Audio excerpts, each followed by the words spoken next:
নমস্কার, দেখছেন কলকাতা টিভি। সঙ্গে রয়েছে আমি স্বর্ণালী। শুরু করছি জেলার সারাদিন। ভোটের আবহে একের পর এক রাজনৈতিক সংঘর্ষে বাগুইআটি থেকে কসবা, দুর্গাপুর থেকে কেতুগ্রাম, তাহিরপুরে উত্তেজনা। পরিস্থিতি সামলাতে কোথাও নামে পুলিশ, কোথাও নামানো হয় র্যাফ। বাগুইহাটিতে তৃণমূল কর্মীকে পিটিয়ে খুনের অভিযোগ, আটক একাধিক। তৃণমূলের গোষ্ঠী কোন্দলের জেরে শনিবার রাতেই উত্তপ্ত হয়ে ওঠে বাগুইহাটি অর্জুনপুর পশ্চিমপাড়া এলাকা। দফায় দফায় সংঘর্ষ, ইট বৃষ্টি, আহত হয় বেশ কয়েকজন। ঘটনাস্থলে পুলিশ গিয়ে পরিস্থিতি কিছুটা নিয়ন্ত্রণে আনে। পরে ফের এলাকা বিদ্যুৎ বিচ্ছিন্ন করে সংঘর্ষ বাধে। ইটের আঘাতে আহত সঞ্জীব দাস ওরফে পটলাকে রাস্তায় ফেলে রড, লাঠি, ইট দিয়ে মাথায় আঘাত করা হয় বলে অভিযোগ। রক্তাক্ত সঞ্জীবকে আরজিকর হাসপাতালে নিয়ে গেলে চিকিৎসকরা তাকে মৃত বলে ঘোষণা করে। ঘটনাস্থলে পুলিশকে ঘিরে বিক্ষোভ দেখায় স্থানীয়রা। পরিস্থিতি জটিল হলে নামানো হয় র্যাফ। ঘটনাস্থলে পুলিশ পিকেট বসানো হয়। ডিসি ঐশ্বর্য সাগরের দাবি, এর সঙ্গে রাজনীতির কোনো যোগাযোগ নেই। এটি দুই দুষ্কৃতী দলের লড়াই। নিহত ব্যক্তির বিরুদ্ধে একাধিক অভিযোগ রয়েছে। রাতে প্রচার সেরে ফেরার পথে শনিবার আক্রান্ত হন বিজেপির কসবা সাংগঠনিক জেলার মণ্ডল সভাপতি সরস্বতী সরকার সহ বিজেপির একাধিক কর্মকর্তা।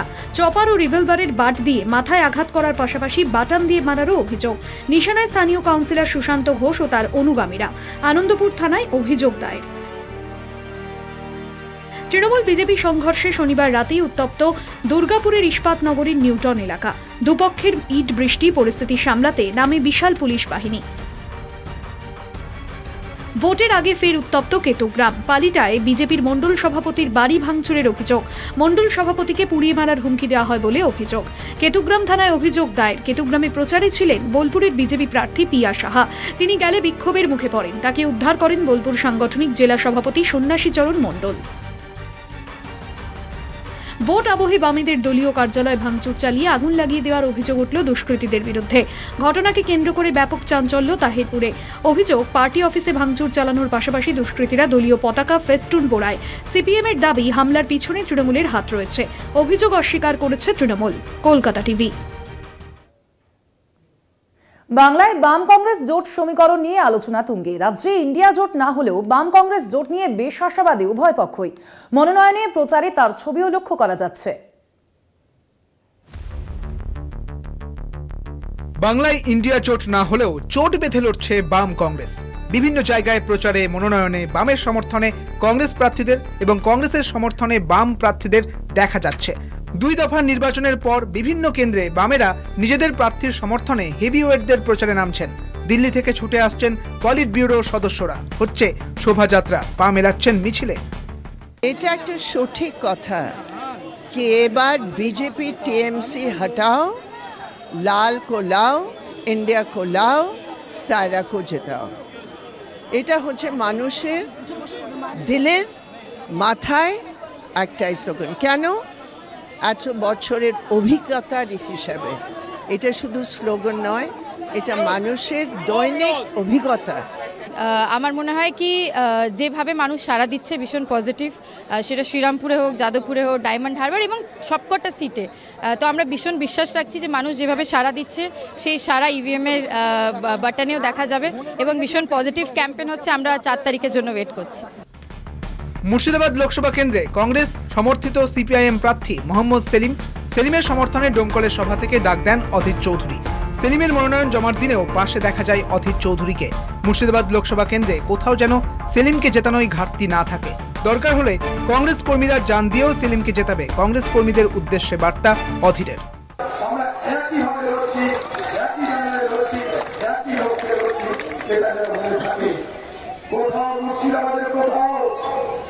এই মুর্শিদাবাদ লোকসভার কোথাও যেন মোহাম্মদ সেলিমকে জেতানোর জন্য কংগ্রেস কর্মীদের বক্তব্যে কোনো ত্রুটি না হয়। দরকার হলে জান দিয়ে দিও, কিন্তু সেলিমকে দিও। অধীর চৌধুরীর মনোনয়নের দিন মীনাক্ষী মুখার্জিকে দেখা যায়। রাজ্যের বাম কংগ্রেস জোটকে সমর্থন করল ইন্ডিয়ান ন্যাশনাল লীগ। শনিবার মুর্শিদাবাদ লোকসভা কেন্দ্রের কংগ্রেস সমর্থিত সিপিআইএম প্রার্থী মোহাম্মদ সেলিমের উপস্থিতিতেই সাংবাদিক সম্মেলনে একথা ঘোষণা করা হয়। কলকাতা টিভি।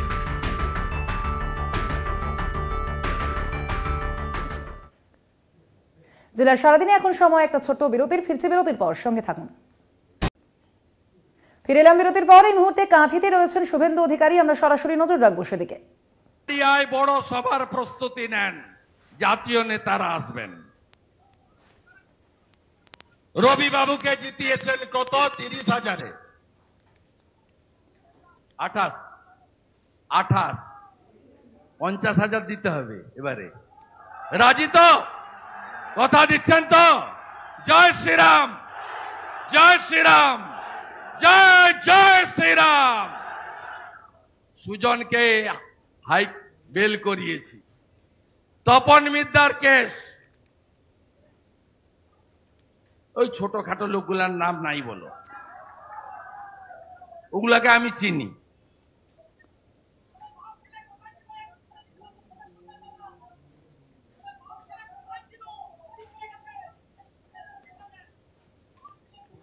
সে নন্দীগ্রামের লোক 21-এ উত্তর দিয়েছে। আপনাকে বললে বলবেন মা বেটা কোথায় ছিল। 3রা জানুয়ারি নন্দীগ্রামের আন্দোলনের দিন ভূতামোড়, আমি বামনচকে, মা বেটার দেখা ছিল না। 7ই জানুয়ারি ভরত বিশ্বজিৎ সেলিম, আমি দেহে তুলেছি ভাঙা বেড়াতে, মা বেটার দেখা ছিল না। 14ই মার্চ গুলি চলেছে, 15ই মার্চ 14টা দেহ নিয়ে আমি গেছি। উনি অজ্ঞানের ভান করে পালিয়েছেন হসপিটাল থেকে। তো নন্দীগ্রামের লোক উত্তর দিয়ে দিয়েছে। ভাই, উনার সব কথার উত্তর দেওয়ার দরকার নেই, সব কথার উত্তর দিলে তো মারাত্মক। উনি বলছেন 1500 কেজি ওজনের বাচ্চা জন্মগ্রহণ করে, এর কোনো উত্তর আছে? পৃথিবীর দেশের সংখ্যা 1170, এর কোনো উত্তর আছে?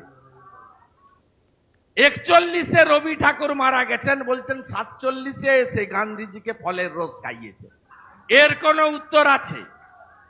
রাকেশ রোশন চাঁদে গেছে, ইন্দিরা গান্ধী তার পিছন পিছন চাঁদে গেছে, এর কোনো উত্তর আছে?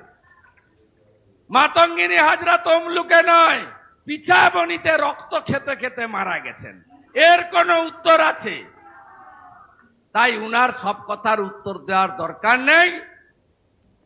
এবারে 35-এর বেশি আসন জিতব, কয়েক মাসের মধ্যে বিধানসভার ভোট হবে, কম্পার্টমেন্টাল চিফ মিনিস্টার প্রাক্তন মুখ্যমন্ত্রী হবে, সোনার বাংলা গড়ব, ডবল ইঞ্জিন সরকার হবে, বার্ধক্য ভাতা, বিধবা ভাতা, দিব্যাঙ্গ ভাতা, লোক প্রসার শিল্পী ভাতা 1000-এর বদলে 3000 হবে, 450 টাকার গ্যাস হবে, অন্নপূর্ণা ভান্ডারে 3000 টাকা পাবেন, 6000 টাকা পিএম কিষাণ সম্মান নিধির সঙ্গে আরো 6000 যুক্ত করে 12000 কৃষকরা পাবে।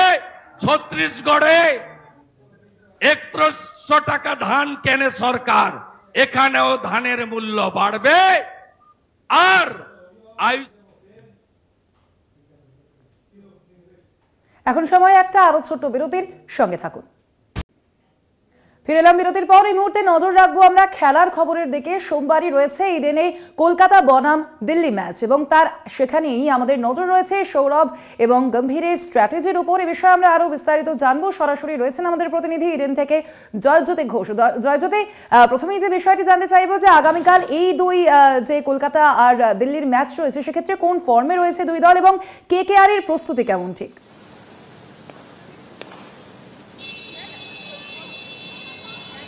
দেখো সোনালি, এই মুহূর্তে ইডেন গার্ডেন্সে রয়েছি, আর দুটি দলই কিন্তু প্র্যাকটিস করছে। অপশনাল প্র্যাকটিস রয়েছে দিল্লির অবশ্যই, তবে রিকি পন্টিং এসছেন এবং পিচ পরিদর্শন করলেন অনেকক্ষণ ধরে। সুজন মুখোপাধ্যায়, যিনি পিচ কিউরেটর, তার সঙ্গে কথা বললেন। এবং এই মুহূর্তে যদি দুটি দলকে দেখি পয়েন্টস টেবিলে, তাহলে অবশ্যই একটি দল রয়েছে পঞ্চম স্থানে, দিল্লি ক্যাপিটালস পঞ্চম স্থানে, এবং অপরদিকে কলকাতা নাইট রাইডার্স রয়েছে দ্বিতীয় স্থানে। তাই কালকের ম্যাচটা কিন্তু অবশ্যই শিয়ানে শিয়ানে হতে চলেছে। কলকাতা নাইট রাইডার্স অবশ্যই ম্যাচ জিততে চাইবে। গত ম্যাচ 261 করেও হারতে হয়েছে, এবং বোলিং ডিপার্টমেন্ট নিয়ে অবশ্যই প্রশ্ন উঠছে।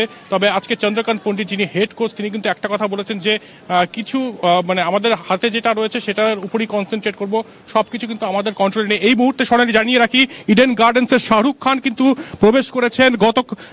গতকাল থেকে তিনি রয়েছেন কলকাতায়, এবং অবশ্যই শাহরুখ খান, আমি অবশ্যই ক্যামেরা পার্সনকে বলবো একটু শাহরুখ খানের ছবি দেখাতে। এই মুহূর্তে ইডেন গার্ডেন্সে শাহরুখ খান, এক্সক্লুসিভ কলকাতা টিভিতে।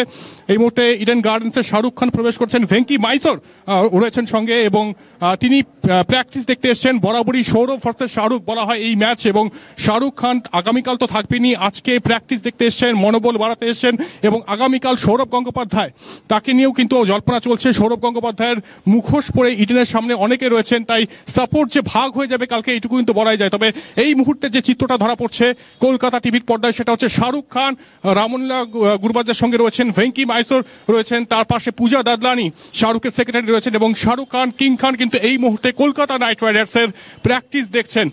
এবং বলা বাহুল্য যে আগামীকাল অবশ্যই ম্যাচ জিততে চাইবে কলকাতা নাইট রাইডার্স এবং শাহরুখ খান এসে অবশ্যই মনোবল বাড়াতে চাইছেন এক্ষেত্রে KKR ক্রিকেটারদের। আরও একবার জানিয়ে রাখি, সোনালি আগামীকাল ম্যাচ এবং ঠিক তার আগের দিন সন্ধ্যা 6:15 শাহরুখ খান প্রবেশ করলেন ইডেন গার্ডেন্সে এবং এই মুহূর্তে একদম এক্সক্লুসিভ কলকাতা টিভির পর্দায়। সোনালি একদমই জয়জ্যোতি, অর্থাৎ একেবারে শেষ মুহূর্তের প্রস্তুতি দেখতে কিন্তু আজ ইডেনে পৌঁছেছেন। আপনারা দেখতে পাচ্ছেন যে ছবি ইতিমধ্যে শাহরুখ খান তিনি কিন্তু ইডেনে পৌঁছে গিয়েছেন। আগামীকাল ম্যাচ রয়েছে KKR এর এবং সেই প্রস্তুতি কেমন চলছে, শেষ মুহূর্তের প্রস্তুতির ছবি কিন্তু দেখছেন তিনি। আজ সেই ছবি আপনারা দেখতে পাচ্ছেন কলকাতা টিভির স্ক্রিনে। আজ শাহরুখ খান তিনি কিন্তু ইতিমধ্যেই ইডেনে পৌঁছেছেন। ধন্যবাদ তোমায় জয়জ্যোতি। আমাদের সঙ্গে ইডেন থেকে সরাসরি ছিলেন আমাদের প্রতিনিধি জয়জ্যোতি ঘোষ।